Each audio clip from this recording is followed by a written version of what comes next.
বলছেন ইজা সালতুমুল্লাহ ফাসআলু বিবুতুনি আকুফিকুম ওয়ালা তাসআলু বিজুহুরিহা, যখন তুমি আল্লাহর কাছে কিছু চাও তখন তোমার হাতের পেটটাকে উপরের দিকে দিয়ে চাও, ওয়ালা তাসআলু বিজুহুরিহা, পিঠটা দিয়ে চাইও না। সুবহানাল্লাহ, সুবহানাল্লাহ, আলহামদুলিল্লাহ, নারায়ে তাকবীর। প্রত্যেকটা জিনিসের আদব আছে, দোয়ার আদব আছে। রাসূল বলছে আল মাসআলাতু আন তারফা ইয়াদাইকা হাজবা মানকাবাইকা, দোয়ার আদব হচ্ছে তোমার হাত জাগাবে কাঁধ বরাবর। কি বরাবর? জোরে কান, কি দা বরাবর?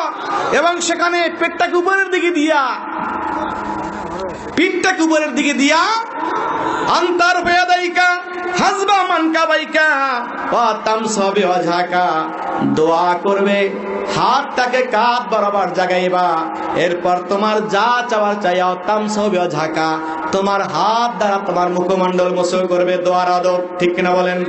জোরে কান, ঠিক না বে ঠিক? রাসূল বলছেন ইন্না রাব্বাকা হাইয়ুন কারীমুন ইজা রাফা ইয়াদাইহি আইয়ারুদ্দাউ সিফরান ইয়াস্তাহি মিনাল ইবাদে আইয়ারুদ্দাউ সিফরান। তিরমিজি ইবনে মাজার মধ্যে আছে বাবু মাজা ফি রাফিল ইয়াদাইন ফি দুআ, বাবু মাজা ফি রাফিল ইয়াদাইন ফি দুআ, যে দুই হাত জাগায়া দোয়া করা সম্পর্কে হাদিস। রাসূল বলেন ইন্না রাব্বাকা হাইয়ুন কারীমুন ইয়াস্তাহি মিনাল ইবাদে ইজা রাফা ইয়াদাইহি আইয়ারুদ্দাউ সিফরান। আল্লাহ হচ্ছে দয়াময়, করুণাময়। আল্লাহ রাব্বুল আলামিন সীমাহীন দয়া, বান্দাকে নাসাইতেই দেয়, ঠিক না কোন? আল্লাহ বান্দাকে নাসাইতেই দেয়। সে আল্লাহ বড় দয়াময়, করুণাময়। বান্দা যখন হাত তুলে আল্লাহর কাছে চায়, ওই হাতকে খালি হাতে ফিরিয়ে দিতে আমার আল্লাহ বড় লজ্জা পায়। আরো জোরে কান্না সুবহানাল্লাহ।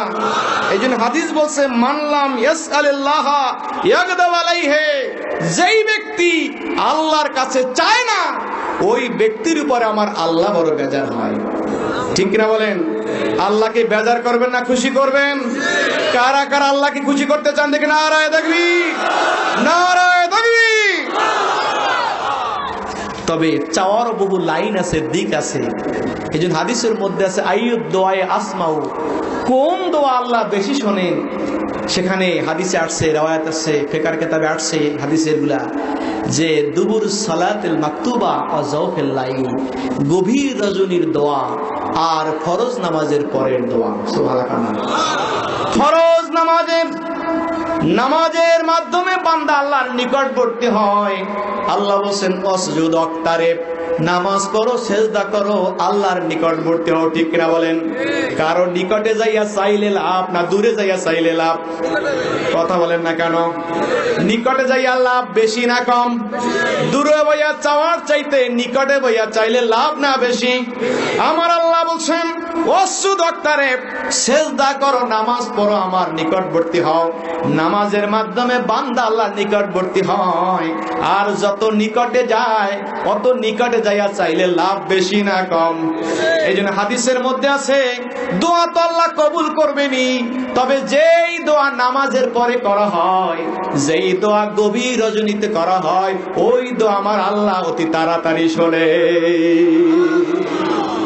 দোয়া করবেন? দোয়া করা লাগবে। দোয়া করলে আল্লাহ খুশি হয় না বেজার হয়?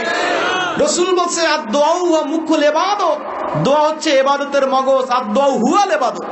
কেমন যেন দোয়াটাই ইবাদত। সুবহানাল্লাহ না?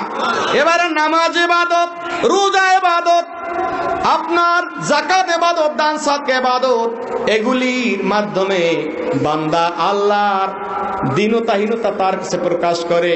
আর দোয়ার মাধ্যমে ডাইরেক্ট বান্দা আল্লাহর কাছে দীনতাহীনতা প্রকাশ করে, ঠিক না বলেন? এই জন্য নামাজ রোজা এগুলি ইবাদত, কিন্তু এগুলির মাধ্যমে মনিবের সামনে গোলামি আর দীনতাহীনতা মাধ্যমে প্রকাশ হয়। আর দোয়ার দ্বারা ডাইরেক্ট নিজের আজিজি ইনকিসারি প্রকাশিত হয়, ঠিক না বলেন? এই যে রাসূল বলছে আদ-দুআউ হুয়াল ইবাদত, কেমন যেন দোয়াটাই ইবাদত।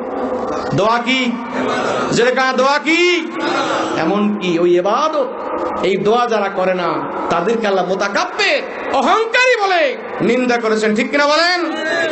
আমরা কি অহংকারী হব? যেটা হব